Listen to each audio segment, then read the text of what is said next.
Hello students, welcome to my YouTube channel Favorite Ma'am. Today we learn about sentence. इसके पहले वाले video में हमने वर्ड्स और लेटर के बारे में जाना था कि ये सब होते क्या हैं, और आज हम लोग जानेंगे सेंटेंस कि सेंटेंस क्या है और इसके टाइप्स कितने होते हैं। तो चलिए बढ़ते हैं अपने टॉपिक की तरफ और उसको कवर करते हैं। सेंटेंस, सेंटेंस को हिंदी में इंग्लिश में सेंटेंस और हिंदी में इसको वाक्य बोलते हैं, और इसकी डेफिनेशन होती है a sentence is a group of words. Sentence शब्दों का एक समूह है which makes a complete sense, जो एक सार्थक अर्थ प्रकट करता है। A sentence is a group of words which makes a complete sense.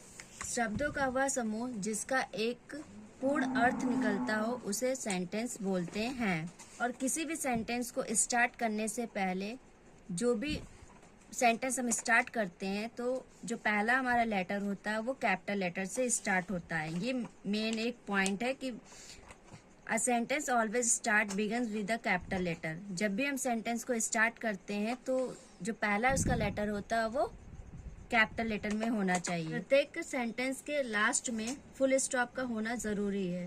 Without full stop का सेंटेंस कंप्लीट नहीं होता है। अब देखते हैं सेंटेंस के टाइप्स कितने होते हैं। टाइप्स नोट सेंटेंस के पार्ट्स कितने हैं। पार्ट्स ऑफ सेंटेंस, सेंटेंस के 2 पार्ट्स होते हैं। फर्स्ट होता है आपका सब्जेक्ट, सब्जेक्ट को हिंदी में बोलते हैं उद्देश्य, और दूसरा होता है हमारा प्रेडिकेट, प्रेडिकेट को हिंदी में बोलते विधेय। सब्जेक्ट क्या है? The subject is a word in which we talks about noun और प्रोनाउन। सब्जेक्ट उद्देश्य वह शब्द होता है जिसके बाद वो शब्द होता है जो नाउन और प्रोनाउन के बारे में जिसमें बात की जाती है, अर्थात जिसके विषय में कुछ कहा जाता है, वाक्य के उस भाग को हम सब्जेक्ट कहते हैं। जैसे फॉर एग्जाम्पल यहाँ पर मैंने लिखा कुछ सेंटेंस, जैसे लिखा द बॉय इज प्लेइंग। इस वाक्य में हमने बॉय के बारे में बात की है, तो बॉय हमारा क्या हो गया? Subject. You are a boy, इस वाक्य में हमने यू के बारे में बात की है तो यू हो गया हमारा सब्जेक्ट। सेंटेंस का हमारा दूसरा पार्ट है प्रेडिकेट, जिसका मतलब होता है विधेय। The word which tells something about the subject is called predicate। वह शब्द जो सब्जेक्ट के बारे में कुछ कहता है, वह शब्द जो सब्जेक्ट के बारे में कुछ कहता है उसे प्रेडिकेट कहते हैं, उसे विधेय कहते हैं। जैसे he bought a book, तो ही हमारा सब्जेक्ट है एंड bought a book ये हमारा प्रेडिकेट हो गया, क्योंकि ही के बारे में बात हो रही है कि उसने एक पुस्तक खरीदी, तो ही ने खरीदी, ही डेट मीन्स सब्जेक्ट, ये हमारा सब्जेक्ट है। और खरीदा, एक बुक खरीदा, ये हमारा हो गया predicate. She went to the park, तो शी हमारा सब्जेक्ट है और इसके ही बारे में बात हो रही कि वह पार्क गई, तो इसका मतलब किसके बारे में बात हो रही? सब्जेक्ट के बारे में बात हो रही। तो जब किसी भी सेंटेंस में सब्जेक्ट के बारे में कुछ भी बात होता है तो वो हमारा हो जाता है predicate. The horse has 4 legs, horse के 4 पैर हैं, तो किसके 4 पैर हैं? हॉर्स के, तो हॉर्स क्या हमारा सब्जेक्ट हो गया। और क्या है हॉर्स के? 4 legs हैं, तो 4 legs क्या हो गया हमारा? प्रेडिकेट। तो चलिए, ये तो आज की हमारी वीडियो थी सेंटेंस जिसके बारे में पढ़ा। तो चलिए जल्दी इसका एक रिकैप लेते हैं और इसको दोबारा पढ़ते हैं। तो सबसे पहले सेंटेंस होता है क्या है? Sentence is a group of words. सबसे पहले हमें जाना है कि सेंटेंस शब्दों का समूह होता है which make a complete sense, जिसका एक अर्थ निकलता है। Sentence is a group of words which make a complete sense. शब्दों के सार्थक समूह को वाक्य कहते हैं। इसका मतलब ये हुआ कि शब्दों के सार्थक समूह को वाक्य कहते हैं। वाक्य को कैसे फॉर्म करते हैं, सेंटेंस को कैसे फॉर्म करते हैं, तो सेंटेंस को फॉर्म करने के लिए हमें वर्ड्स के छोटे छोटे टुकड़ों को आपस में मिलाना होता है। फॉर एग्जाम्पल, जैसे हमने कोई हमको वर्ड मैच कर रहे हैं, मिला रहे हैं, जैसे Ram plus is a boy. तो हमने यहाँ पर देखा राम एक वर्ड है, इज एक वर्ड है, ए एक वर्ड है और एक बॉय, ये सारे वर्ड्स हैं। अब इन वर्ड्स को जब हम लोग एक में मिलाएंगे, इन सारे वर्ड्स को एक में मिलाएंगे तो ये एक सेंटेंस बन जाएगा। जैसे राम इज ए बॉय, तो क्या सेंटेंस बना, राम एक लड़का है। ये हमारा एक सेंटेंस बन गया जिसका हमें एक मीनिंगफुल अर्थ मिल रहा है।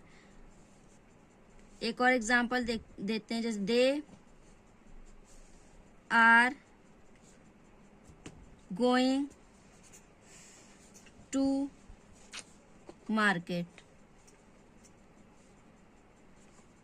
तो इन सारे वर्ड्स को हम जब इन सारे वर्ड्स को एक साथ कंबाइन करेंगे तो हमें एक सेंटेंस मिला। क्या मिला, they are going to market. तो इसका क्या अर्थ बनता है कि वे बाजार जा रहे हैं, वे बाजार जा रहे हैं। इसका एक मीनिंगफुल अर्थ हमें मिला।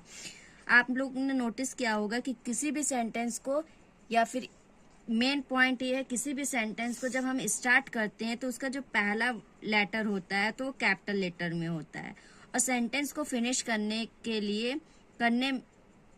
के बाद उसमें फुल स्टॉप लगाना बहुत ज़रूरी होता है। बिना फुल स्टॉप के कोई भी सेंटेंस कंप्लीट नहीं होता है।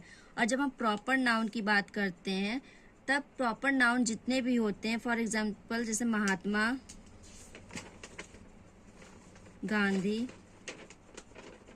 was born on 2nd October।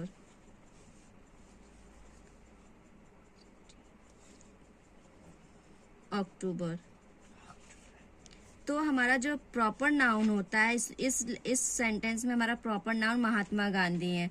तो किसी भी प्रॉपर नाउन को लिखने से पहले हम उसका पहला लेटर कैपिटल में बनाते हैं, पहला लेटर कैपिटल में लिखते हैं। अगर हम कैपिटल में नहीं लिखते तो हमारा रॉन्ग हो जाएगा। ग्रामर में इन सब छोटी छोटी बातों का ध्यान रखना बहुत ज़रूरी है। तो ये रही हमारी आज की वीडियो सेंटेंस, जिसके बारे में हम लोगों ने डिस्कस किया। सेंटेंस होते क्या है, उसके कितने पार्ट्स होते हैं। अरे तो ये हो गए सेंटेंस और सेंटेंस के पार्ट्स। हमने सेंटेंस के आपको दो पार्ट्स बताए, एक होता है सब्जेक्ट और दूसरा होता है प्रेडिकेट।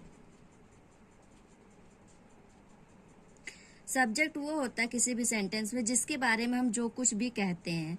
जैसे फॉर एग्जांपल हमने कहा राम इज अ बॉय, तो राम एक लड़का है, तो हम मेन बात हम राम की कर रहे हैं, तो इस सेंटेंस में हमारा राम हो गया सब्जेक्ट। एट प्रेडिकेट वो होता है जिसके जो कुछ कहा जाता है उसके बारे, सब्जेक्ट के बारे में जो कुछ कहा जाता है उसको बोलते हैं प्रेडिकेट।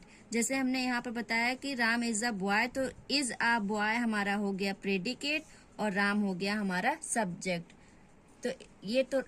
तो ये रही हमारी आज की वीडियो। अगर आपको अच्छी लगी है तो प्लीज़ लाइक, शेयर और सब्सक्राइब जरूर करें। इसके पहले भी मैंने ग्रामर से रिलेटेड कुछ वीडियो बनाए। अगर आपको उसके बारे में कुछ भी जानना है तो हमारी और वीडियो है, उसको देख सकते हैं। और इससे रिलेटेड कोई टॉपिक आपको जानना है या कुछ समझना है ग्रामर में तो प्लीज़ कमेंट जरूर करें। Thank you.